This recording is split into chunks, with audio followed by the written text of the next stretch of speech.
Vous vous en doutez sans doute, j'adore le cyclisme. Et j'ai longtemps aussi été amateur du côté professionnel, c'est-à-dire à suivre les différentes courses World Tour, dont le Tour de France. Mais pour être honnête, cet aspect du sport dans les dernières années, j'en ai complètement perdu l'intérêt. Au profit d'un sport que je ne pratique pas et dont l'équipement ne m'atteint pas de façon personnelle.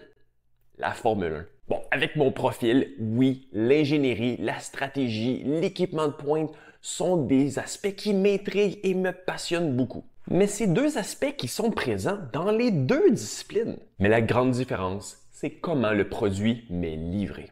Bienvenue dans cette capsule présentée par Vélomag et aujourd'hui, je vous parle de ma grande vision de rêve de comment remoderniser la diffusion du Tour de France et des différentes courses cyclistes professionnelles. Les données télémétriques à l'écran en temps réel. La vitesse, la cadence, le rythme cardiaque, la puissance sont tous des données que je veux voir à l'écran en temps réel. La technologie est là, elle est disponible, pourquoi ne pas l'appliquer? Et si les coureurs se plaignent que ça fait un vélo plus lourd, c'est le même ajout de poids pour tous les coureurs. Et s'ils ne veulent pas leur donner démontrer au grand public, faut qu'ils se rappellent qu'ultimement leurs salaires sont payés par les auditeurs qui les regardent. Les communications radio ouvertes au public en temps réel. Pas seulement après coup dans un documentaire Netflix. Non, directement lors de la diffusion, au pire avec quelques secondes de délai pour enlever certains mots qui ne seraient pas pour un public général. D'ailleurs, la série Netflix Unchained est directement inspirée de Drive to Survive, qui est une des grandes raisons pour le gain énorme en popularité de la F1 dans les dernières années. Qu'on aime le concept ou non, d'avoir le maximum de yeux du grand public sur le sport, c'est une bonne chose. Et pour ceux qui disent que ça peut nuire aux stratégies, je le rappelle qu'en F1, ils le font un sport tout autant stratégique. Je le rappelle, le but, c'est de donner un bon spectacle. Certains diront que le langage utilisé dans le peloton est potentiellement inapproprié pour un auditoire plus jeune, ou que les coureurs seront pas heureux d'avoir à tempérer leur rage et leur langage. Mais je le répète, oui, en F1, ça se fait. Évidemment, quand ils ont des accrochages à 350 km/h, les réactions peuvent être vives. Mais évidemment, avec un certain délai, dans la diffusion générale, ces termes-là peuvent être coupés quand même. Et je le répète que ce qu'on veut, c'est un bon spectacle. Donc, je pleurerai pas vraiment les coureurs qui peuvent se plaindre d'avoir à tempérer leur langage. Des caméras intégrées sur chaque vélo. Ça permet d'avoir un maximum d'angles de vue pour des moments décisifs, à faire des reprises et analyser sous plusieurs angles quand parfois la course tombe dans des moments où il y a un peu plus de longueur. Ça devient aussi beaucoup plus immersif. Une plateforme de diffusion spécifique comme F1 TV, où on peut regarder la diffusion générale ou même choisir une caméra embarquée d'un coureur spécifique qu'on veut voir.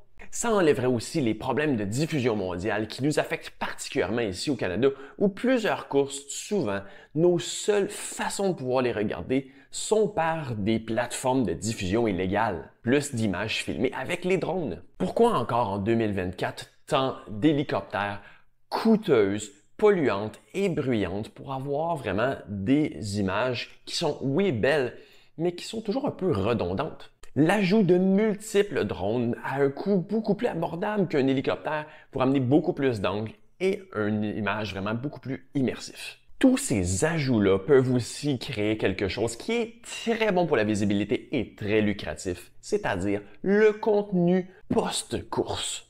Personnellement, je passe presque autant de temps à la suite de la course à regarder des analyses pointillées suite à des courses de F1 que la longueur de la course elle-même. Parce que justement, tous les données télémétriques qui ont été accumulées, qui parfois en temps réel peuvent être un peu trop d'informations à gérer, peuvent avoir pris le temps justement de bien les analyser, bien les synthétiser pour vraiment avoir un portrait encore plus précis de comment les situations se sont déroulées. Mais présentement, les analyses après course en cyclisme, honnêtement, manquent beaucoup de profondeur par le manque d'informations disponibles, que ce soit au niveau de la télémétrie ou des angles de caméra. Bref, pour ceux qui sont plus conservateurs et qui ont peur qu'une modernisation de la diffusion du cyclisme dénature le sport, il faut se rappeler que si on ne le modernise pas le sport, les nouvelles générations n'y trouveront pas d'intérêt et ce qui mène directement au déclin du sport en général. Et si on aime vraiment le vélo, on ne peut pas souhaiter ça. Et vous, comment aimeriez-vous que le spectacle du cycliste professionnel vous soit livré? Laissez ça dans les commentaires et je vous dis À la prochaine.